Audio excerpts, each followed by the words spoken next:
Welcome, Fright fans, to the Horror Story Corner. Where tonight we have a frightful fable penned by E.F. Benson. It centers around a surgeon by the name of Morris, who is unscrupulous in his quest for the advancement of surgery, and equally unsuperstitious. And yet, as our story progresses, certain burdens begin to weigh heavily on his mind. Could something otherworldly, spilling from the shadows, be about to enter poor Morris's life? And could they indeed result in him paying a visit to us, here in the Horror Story Corner? We shall see as we enjoy monkeys. Dr. Hugh Morris, while still in the early 30s of his age, had justly earned for himself the reputation of being one of the most dexterous and daring surgeons in his profession, and both in his private practice and in his voluntary work at one of the great London hospitals, his record of success as an operator was unparalleled among his colleagues. He believed that vivisection was the most fruitful means of progress in the science of surgery, holding, rightly or wrongly, that he was justified in causing suffering to animals, though sparing them all possible pain, if thereby he could reasonably hope to gain fresh knowledge about similar operations on human beings which would save life or mitigate suffering. The motive was good, and the gain already immense. But he had nothing but scorn for those who, for their own amusement, took out packs of hounds to run foxes to death, or matched two greyhounds to see which would give the death grip to a single terrified hare. That, to him, was wanton torture, utterly unjustifiable. Year in and year out he took no holiday at all, and for the most part he occupied his leisure, when the day's work was over, in study. He and his friend, Jack Madden, were dining together one warm October night at his house, looking on to Regent's Park. The windows of his drawing-room on the ground floor were open, and they sat smoking, when dinner was done, on the broad window seat. Madden was starting next day for Egypt, where he was engaged in archaeological work, and he had been vainly trying to persuade Morris to join him for a month up the Nile, where he would be engaged throughout the winter in the excavation of a newly discovered cemetery across the river from Luxor, near Medinet Habu. But it was no good. "When my eye begins to fail and my fingers to falter," said Morris, "it will be time for me to think of taking my ease. What do I want with a holiday? I should be pining to get back to work all the time. I like work better than loafing, purely selfish." "Well, be unselfish for once," said Madden. "Besides, your work would benefit. It can't be good for a man never to relax. Surely freshness is worth something." "Precious little, if you're as strong as I am. I believe in continual concentration if one wants to make progress. One may be tired, but why not? I'm not tired when I'm actually engaged on a dangerous operation, which is what matters, and time's so short. 20 years from now I shall be past my best, and I'll have my holiday then, and when my holiday's over I shall fold my hands and go to sleep forever and ever. Thank God I've got no fear that there's an afterlife. The spark of vitality that has animated us burns low and then goes out like a wind-blown candle. And as for my body, what do I care what happens to that when I have done with it? Nothing will survive of me except some small contribution I may have made to surgery, and in a few years' time that will be superseded, but for that I perish utterly." Madden squirted some soda into his glass. "Well, if you've quite settled that," he began. "I haven't settled it. Science has," said Morris. "The body is transmuted into other forms. Worms batten on it. It helps to feed the grass, and some animal consumes the grass. But as for the survival of the individual spirit of a man, show me one tittle of scientific evidence to support it. Besides, if it did survive, all the evil and malice in it must surely survive too. Why should the death of the body purge that away? It's a nightmare to contemplate such a thing, and oddly enough, unhinged people like spiritualists, want to persuade us for our own consolation that the nightmare is true. But odder still are those old Egyptians of yours who thought that there was something sacred about their bodies after they were quit of them. And didn't you tell me that they covered their coffins with curses on anyone who disturbed their bones? Constantly, said Madden. It's the general rule, in fact. Marrowy curses written in hieroglyphics on the mummy case or carved on the sarcophagus. But that's not going to deter you this winter from opening as many tombs as you can find and rifling from them any objects of interest or value. Madden laughed. Certainly it isn't, he said. I take out of the tombs all objects of art, and I unwind the mummies to find and annex their scarabs and jewellery. But I make an absolute rule always to bury the bodies again. I don't say that I believe in the power of those curses, but anyhow, a mummy in a museum is an indecent object. But if you found some mummied body with an interesting malformation, wouldn't you send it to some anatomical institute? Asked Morris. It has never happened to me yet, said Madden, but I'm pretty sure I shouldn't. Then you are a superstitious goth and an anti-educational vandal, remarked Morris. Hullo, what's that? He leant out of the window as he spoke. The light from the room vividly illuminated the square of lawn outside, and across it was crawling the small twitching shape of some animal. Hugh Morris vaulted out of the window, and presently returned, carrying carefully in his spread hands a little grey monkey, evidently desperately injured. Its hind legs were stiff and outstretched, as if it were partially paralysed. Morris ran his soft, deft fingers over it. "What's the matter with the little beggar, I wonder?" he said. "Paralysis of the lower limbs, it looks like some lesion of the spine." The monkey lay quite still, looking at him with anguished, appealing eyes as he continued his manipulation. "Yes, I thought so," he said. "Fracture of one of the lumbar vertebrae. What luck for me! It's a rare injury, but I've often wondered, and perhaps luck for the monkey too, though that's not very probable. If he was a man and a patient of mine, I shouldn't dare to take the risk, but as it is..." Jack Madden started on his southward journey next day, and by the middle of November was at work on this newly discovered cemetery. He and another Englishman were in charge of the excavation, under the control of the Antiquity Department of the Egyptian government. In order to be close to their work and to avoid the daily ferrying across the Nile from Luxor, they hired a bare, roomy native house in the adjoining village of Gurna.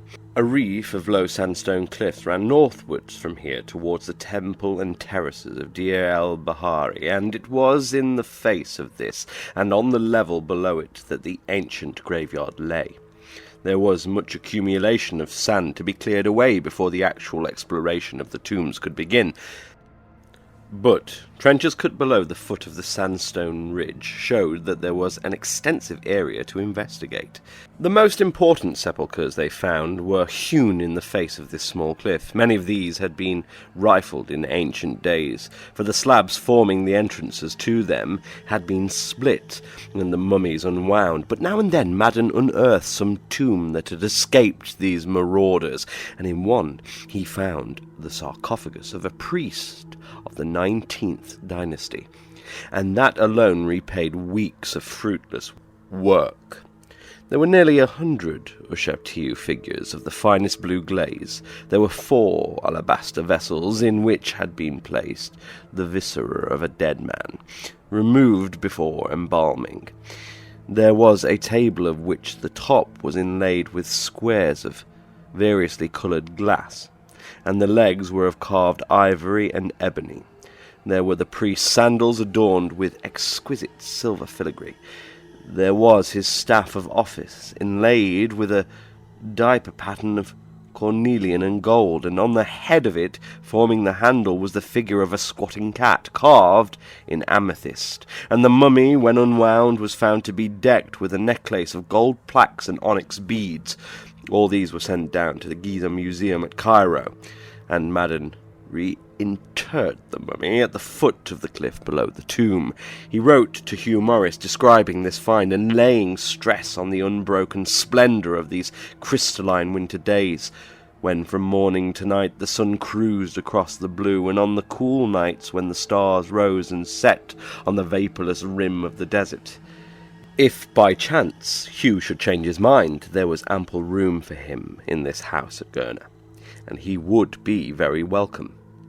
A fortnight later, Madden received a telegram from his friend. It stated that he had been unwell and was starting at once by long sea to Port Said, and would come straight up to Luxor. In due course he announced his arrival at Cairo, and Madden went across the river next day to meet him. It was reassuring to find him as vital and active as ever, the picture of bronzed health. The two were alone that night, for Madden's colleague had gone for a week's trip up the Nile, and they sat out, when dinner was done, in the enclosed courtyard adjoining the house. Till then, Madden had shielded off the subject of himself and his health. "Now I may as well tell you what's been amiss with me," he said, "for I know I look a fearful fraud as an invalid. And physically, I've never been better in my life. Every organ has been functioning perfectly except one. But something suddenly went wrong. There, just once. It's like this." He paused a moment. "After you left," he said, "I went on as usual for another month or so, very busy, very serene, and I may say very successful. Then one morning I arrived at the hospital when there was one perfectly ordinary but major operation waiting for me. The patient, a man, was wheeled into the theatre anaesthetized, and I was just about to make the first incision into the abdomen when I saw that there was sitting on his chest a little grey monkey. It was not looking at me, but at the fold of skin which I held between my thumb and finger. I knew, of course, that there was no monkey there, and that what I saw was hallucination, and I think you'll agree that there was nothing much wrong with my nerves when I tell you that I went through the operation with clear eyes and an unshaking hand. I had to go on. There was no choice about the matter. I couldn't say, 'Please take that monkey away,' for I knew there was no monkey there. Nor could I say, 'Somebody else must do this, as I have a distressing hallucination that there is a monkey sitting on the patient's chest.' There would have been an end of me as a surgeon, and no mistake. All the time I was at work it sat there, absorbed for the most part in what I was doing and peering into the wound, but now and then it looked up at me and chattered with rage. Once it fingered a spring forceps which clipped a severed vein, and that was the worst moment of all. At the end it was carried out, still balancing itself on the man's chest. I think I'll have a drink. Strongish, please. Thanks." "A beastly experience," he said when he had drunk. Then I went straight away from the hospital to consult my old friend Robert Angus, the alienist and nerve specialist, and told him exactly what had happened to me. He made several tests. He examined my eyes, tried my reflexes, took my blood pressure. There was nothing wrong with any of them. Then he asked me questions about my general health and manner of life, and among these questions was one which I am sure has already occurred to you, namely, had anything occurred to me lately, or even remotely, which was likely to make me visualize a monkey. I told him that a few weeks ago a monkey with a broken lumbar vertebrae had crawled onto my lawn, and that I had attempted an operation binding the broken vertebra with a wire, which had occurred to me before as a possibility. You remember the night, no doubt. "Perfectly," said Madden. "I started for Egypt next day. What happened to the monkey, by the way?" "It lived for 2 days. I was pleased because I had expected it would die under the anaesthetic, or immediately afterwards from shock. To get back to what I was telling you, when Angus had asked all his questions, he gave me a good wigging. He said that I had persistently overtaxed my brain for years without giving it any rest or change of occupation, and that if I wanted to be of any further use in the world, I must drop my work at once for a couple of months. He told me that my brain was tired out, and that I had persisted in stimulating it. A man like me, he said, was no better than a confirmed drunkard, and that, as a warning, I had had a touch of an appropriate delirium tremens. The cure was to drop work, just as a drunkard must stop drink. He laid it on hot and strong. He said I was on the verge of a breakdown, entirely owing to my own foolishness, but that I had wonderful physical health, and that if I did break down, I should be a disgrace. Above all, and this seemed to me awfully sound advice, he told me not to attempt to avoid thinking about what had happened to me. If I kept my mind off it, I should be perhaps driving it into the subconscious, and then there might be bad trouble. Rub it in. Think what a fool you've been, he said. Face it. Dwell on it. Make yourself thoroughly ashamed of yourself. Monkeys, too. I wasn't to avoid the thought of monkeys. In fact, he recommended me to go straight away to the zoological gardens and spend an hour in the monkey's house. Odd treatment, interrupted Madden. Brilliant treatment. My brain, he explained, had rebelled against its slavery and had hoisted a red flag with the device of a monkey on it. I must show it that I wasn't frightened at its bogus monkeys. I must retort on it by making myself look at dozens of real ones which could bite and maul you savagely, instead of one little sham monkey that had no existence at all. At the same time, I must take the red flag seriously, recognize there was danger and rest, and he promised me that sham monkeys wouldn't trouble me again. Are there any real ones in Egypt, by the way? Not so far as I know, said Madden, but there must have been once, for there are many images of them in tombs and temples. That's good. Will keep their memory green and my brain cool. Well, there's my story. What do you think of it? Terrifying, said Madden, but you must have got nerves of iron to get through that operation with the monkey watching. A hellish hour. Out of some disordered slime in my brain there had crawled this unbidden thing, which showed itself apparently substantial to my eyes. It didn't come from outside. My eyes hadn't told my brain that there was a monkey sitting on the man's chest, but my brain had told my eyes so, making fools of them. I felt as if someone whom I absolutely trusted had played me false. Then again, I have wondered whether some instinct in my subconscious mind revolted against vivisection. My reason says that it is justified, for it teaches us how pain can be relieved and death postponed for human beings. But what if my subconscious persuaded my brain to give me a good fright and reproduce before my eyes the semblance of a monkey, just when I was putting into practice what I had learned from dealing out pain and death to animals? He got up suddenly. What about bed? He said. 5 hours sleep was enough for me when I was at work, but now I believe I could sleep the clock round every night. Young Wilson, Madden's colleague in the excavations, returned next day, and the work went steadily on.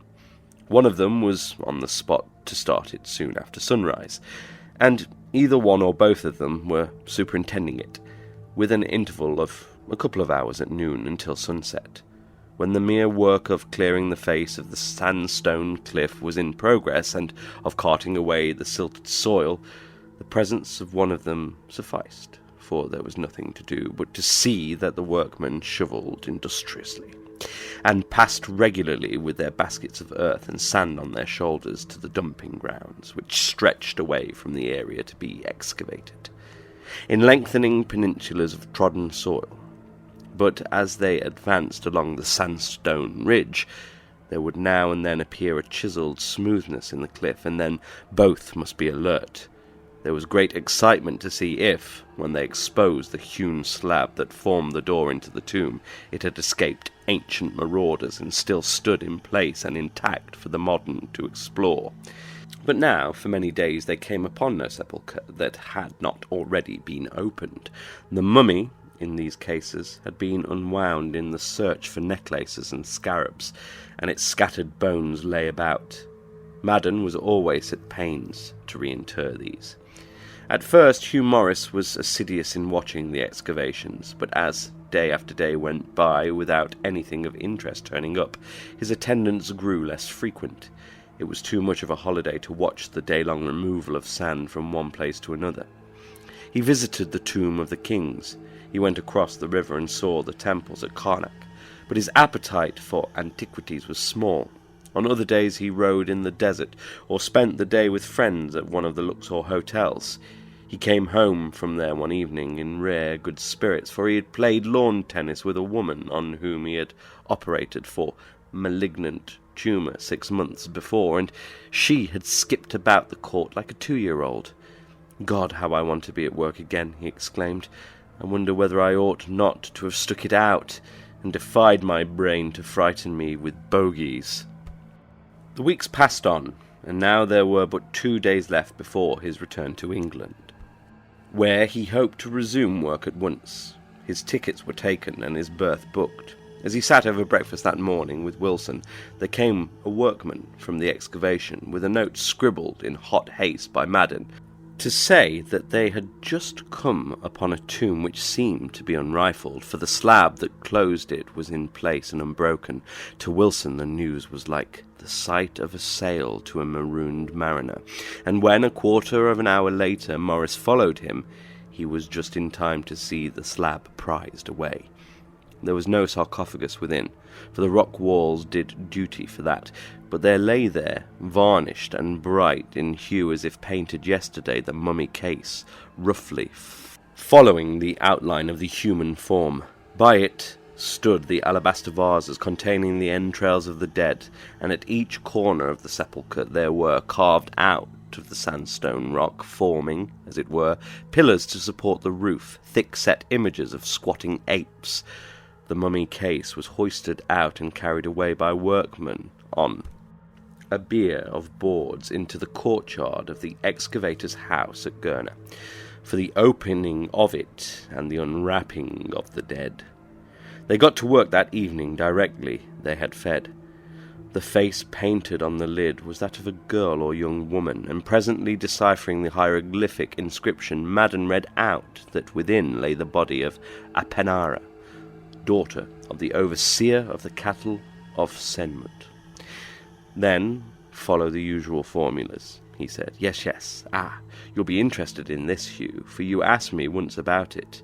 Apenara curses any who desecrates or meddles with her bones, and should anyone do so, the guardians of her sepulchre will see to him, and he shall die childless and in panic and agony. Also the guardians of her sepulchre will tear the hair from his head, and scoop his eyes from their sockets, and pluck the thumb from his right hand, as a man plucks the young blade of corn from its sheath. Morris laughed. "Very pretty little attentions," he said. "And who are the guardians of this sweet young lady's sepulchre, those 4 great apes carved at the corners?" "No doubt. But we won't trouble them, for tomorrow I shall bury Miss Apenara's bones again with all decency in the trench at the foot of her tomb. They'll be safer there, for if we put them back where we found them, there would be pieces of her hawked about by half the donkey boys in Luxor in a few days. By a mummy hand, lady, foot of a gyppy queen, only 10 piaster, gentlemen. Now for the unwinding." It was dark by now, and Wilson fetched out a paraffin lamp which burned unwaveringly in the still air. The lid of the mummy case was easily detached, and within was the slim, swaddled body. The embalming had not been very thoroughly done, for all the skin and flesh had perished from the head, leaving only bones of the skull stained brown with bitumen. Round it was a mop of hair, which, with the ingress of the air, subsided like a belated souffle and crumbled into dust. The cloth that swathed the body was as brittle, but round the neck, still just holding together, was a collar of curious and rare workmanship. Little ivory figures of squatting apes alternated with silver beads, but again a touch broke the thread that strung them together, and each had to be picked out singly. A bracelet of scarabs and cornelians still clasped one of the fleshless wrists, and then they turned the body over in order to get at the members of the necklace which lay beneath the nape. The rotted mummy cloth fell away altogether from the back, disclosing the shoulder blades and the spine down as far as the pelvis. Here the embalming had been better done, for the bones still held together with remnants of muscle and cartilage. Hugh Morris suddenly sprang to his feet. "My God, look there!" he cried. "One of the lumbar vertebrae, there at the base of the spine, has been broken and clamped together with a metal band. To hell with your antiquities. Let me come and examine something much more modern than any of us. He pushed Jack Madden aside and peered at this marvel of surgery. Put the lamp closer, he said, as if directing some nurse at an operation. Yes, that vertebra has been broken right across and has been clamped together. No one has ever, as far as I know, attempted such an operation except myself, and I have only performed it on that little paralyzed monkey that crept into my garden one night. But some Egyptian surgeon, more than 3,000 years ago, performed it on a woman, and look, she lived afterwards, for the broken vertebra put out that bony efflorescence of healing which has encroached over the metal band. That's a slow process, and it must have taken place during her lifetime, for there is no such energy in a corpse. The woman lived long, probably she recovered completely, and my wretched little monkey only lived 2 days and was dying all the time. Those questing, hawk-visioned figures of the surgeon perceived more finely than actual sight, and now he closed his eyes as the tip of them felt their way about the fracture in the broken vertebra and the clamping metal band. The band doesn't encircle the bone, he said, and there are no studs attaching it. There must have been a spring in it, which, when it was clasped there, kept it tight. It has been clamped round the bone itself. The surgeon must have scraped the vertebra clean of flesh before he attached it. I would give 2 years of my life to have looked on, like a student, at that masterpiece of skill, and it was worth while giving up 2 months of my work, only to have seen the result. And the injury itself is so rare, this breaking of a spinal vertebra.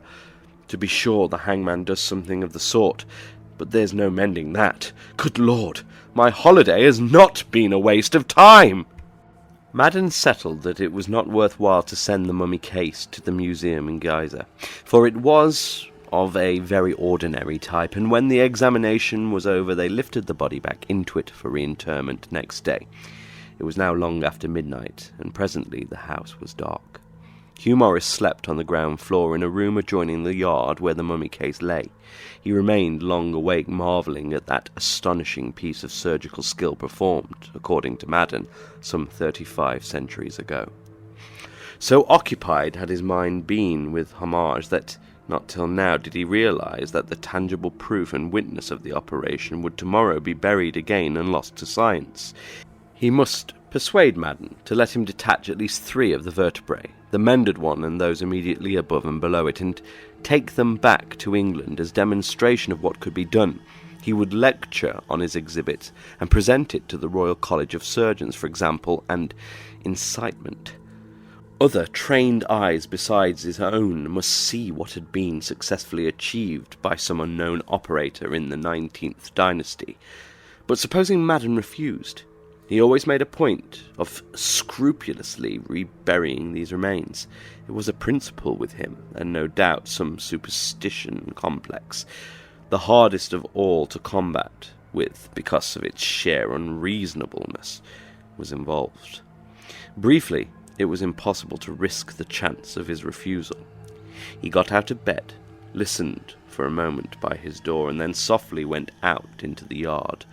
The moon had risen, for the brightness of the stars was paled, and though no direct rays shone into the walled enclosure, the dusk was dispersed by the toneless luminosity of the sky, and he had no need of a lamp. He drew the lid of the coffin, and folded back the tattered cerements which Madden had replaced over the body. He had thought that those lower vertebrae of which he was determined to possess himself would be easily detached. So far perished were the muscle and cartilage which held them together. But they cohered as if they had been clamped, and it required the utmost force of his powerful fingers to snap the spine, and as he did so the severed bones cracked as with the noise of a pistol shot. But there was no sign that anyone in the house had heard it, and there came no sound of steps nor lights in the windows. One more fracture was needed, and then the relic was his. Before he replaced the ragged cloths, he looked again at the stained fleshless bones. Shadow dwelt in the empty eye sockets, as if black sunken eyes still lay there, fixedly regarding him. The lipless mouth snarled and grimaced. Even as he looked, some change came over its aspect, and for one brief moment he fancied that there lay staring up at him the face of a great brown ape. But instantly that illusion vanished, and replacing the lid, he went back to his room. The mummy case was reinterred next day, and 2 evenings after, Morris left Luxor by the night train for Cairo, to join a homeward-bound P&O at Port Said. There were some hours to spare before his ship sailed, and having deposited his luggage, including a locked leather dispatch case, on board, he lunched at the Café Tufik near the quay. There was a garden in front of it, with palm trees and trellises gaily clad in bougainvilleas. A low wooden rail separated it from the street, and Morris had a table close to this. As he ate, he watched the polychromatic pageant of Eastern life passing by. There were Egyptian officials in broadcloth frock coats and red fezzes, barefooted splay-toed fellahin in blue gabardines, veiled women in whites, making stealthy eyes at passers-by, half-naked gutter snipes, one with a sprig of scarlet hibiscus behind his ear, travellers from India with solar topies, an air of aloof British superiority, dishevelled sons of the Prophet in green turbans, a stately sheik in a white burnous, French-painted ladies of a professional class, with lace-rimmed parasols and provocative glances, a wild-eyed dervish in an accordion-pleated skirt, chewing betel nut and slightly foaming at the mouth, a Greek boot black, with box adorned with brass plaques, tapped his brushes on it to encourage customers. An Egyptian girl squatted in the gutter beside a gramophone. Steamers passing into the canal hooted on their sirens. Then, at the edge of the pavement, there sauntered by a young Italian harnessed to a barrel organ. With one hand he ground out a popular air by Verdi. In the other he held out a tin can for the tributes of music lovers. A small monkey in a yellow jacket tethered to his wrist sat on top of his instrument. The musician had come opposite the table where Morris sat. Morris liked the gay tinkling tune, and feeling in his pocket for a piastre, he beckoned to him. The boy grinned and stepped up to the rail. Then suddenly the melancholy-eyed monkey leaped from its place on the organ and sprang onto the table by which Morris sat. It alighted there, chattering with rage in a crash of broken glass. A flower vase was upset. A plate clattered onto the floor. Morris's coffee cup discharged its black contents on the tablecloth. Next moment the Italian had twitched the frenzied little beast back to him, and it fell head downwards on the pavement. A shrill hubbub arose. The waiter at Morris's table hurried up with voluble execrations. A policeman kicked out at the monkey as it lay on the ground. The barrel organ tottered and crashed on the roadway. Then all subsided again, and the Italian boy picked up the little body from the pavement. He held it out in his hands to Morris. "Immorto," he said. "Serve it right, too," retorted Morris. "Why did it fly at me like that?" He travelled back to London by long sea, and day after day that tragic little incident, in which he had had no reasonable part, began to make a sort of colouring matter in his mind during those hours of lazy leisure on shipboard, when a man gives about an equal inattention to the book he reads as to what passes round him.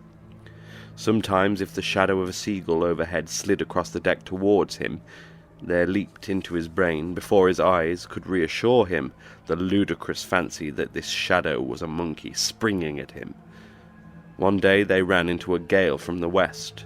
There was a crash of glass at his elbow, as a sudden lurch of the ship upset a laden steward, and Morris jumped from his seat, thinking that a monkey had leaped onto his table again. There was a cinematograph show in the saloon one evening, in which some naturalist exhibited the films he had taken of wildlife in Indian jungles. When he put on the screen the picture of a company of monkeys swinging their way through the trees, Morris involuntarily clutched the sides of his chair in hideous panic that lasted but a fraction of a second, until he recalled to himself that he was only looking at a film in the saloon of a steamer passing up the coast of Portugal. He came sleepy into his cabin one night and saw some animal crouching by the locked leather dispatch case. His breath caught in his throat before he perceived that this was a friendly cat, which rose with gleaming eyes and arched its back. These fantastic, unreasonable alarms were disquieting. He had as yet no repetition of the hallucination that he saw a monkey, but some deep-buried idea to cure which he had taken 2 months' holiday was still unpurged from his mind. He must consult Robert Angus again when he got home and seek further advice. Probably that incident at Port Said had rekindled the obscure trouble, and there was this added to it, that he knew he was now frightened of real monkeys. There was terror sprouting in the dark of his soul. But as for it having any connection with his pilfered treasure, so rank and childish a superstition deserved only the ridicule he gave it. Often he unlocked his leather case and sat poring over that miracle of surgery which made practical again long-forgotten dexterities. But it was good to be back in England. For the last 3 days of the voyage no menace had flashed out on him from the unknown dusks, and surely he had been disquieting himself in vain. There was a light mist lying over Regent's Park on this warm March evening, and a drizzle of rain was falling. He made an appointment for the next morning with the specialist. He telephoned to the hospital that he had returned and hoped to resume work at once. He dined in very good spirits, talking to his manservant, and, as subsequently came out, he showed him his treasured bones, telling him that he had taken the relic from a mummy which he had seen unwrapped, and that he meant to lecture on it. When he went up to bed, he carried the leather case with him. Bed was comfortable after the ship's berth, and through his open window came the soft hissing of the rain onto the shrubs outside.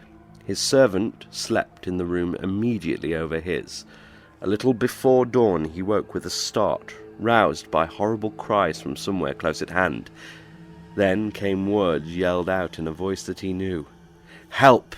Help!" it cried. "Oh, my God! My God! Ah!" And it rose to a scream again. The man hurried down and clicked on the light in his master's room as he entered. The cries had ceased. Only a low moaning came from the bed. A huge ape with busy hands was bending over it, then taking up the body that lay there by the neck and the hips. He bent it backwards and it cracked like a dry stick. Then it tore open the leather case that was on a table by the bedside, and with something that gleamed white in its dripping fingers it shambled to the window and disappeared. A doctor arrived within half an hour, but too late.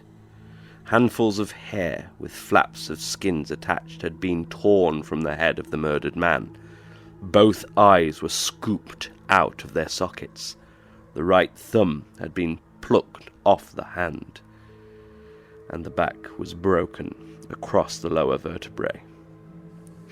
Nothing has since come to light which could rationally explain the tragedy. No large ape had escaped from the neighbouring zoological gardens, or, as far as could be ascertained, from elsewhere. Nor was the monstrous visitor of that night ever seen again. Morris's servant had only had the briefest sight of it, and his description of it at the inquest did not tally with that of any known simian type. And the sequel was even more mysterious, for Madden, returning to England at the close of the season in Egypt, had asked Morris's servant exactly what it was that his master had shown him the evening before, as having been taken by him from a mummy which he had seen unwrapped, and had got from him a sufficiently conclusive account of it. Next autumn he continued his excavations in the cemetery at Gurna, and he disinterred once more the mummy case of Apenara and opened it. But the spinal vertebrae were all in place and complete. One had round it the silver clip, which Morris had hailed as a unique achievement in surgery. Well, quite the unfortunate end for our protagonist. Perhaps he should have heeded those inscriptions a little bit more, and should have observed the warning signs before proceeding to desecrate the mummy's remains. Not to worry, however, he has plenty of time to consider these things, as he spends his eternity in the ape-infested zoological gardens of the Horror Story Corner. Thank you for listening, and as ever, sleep well.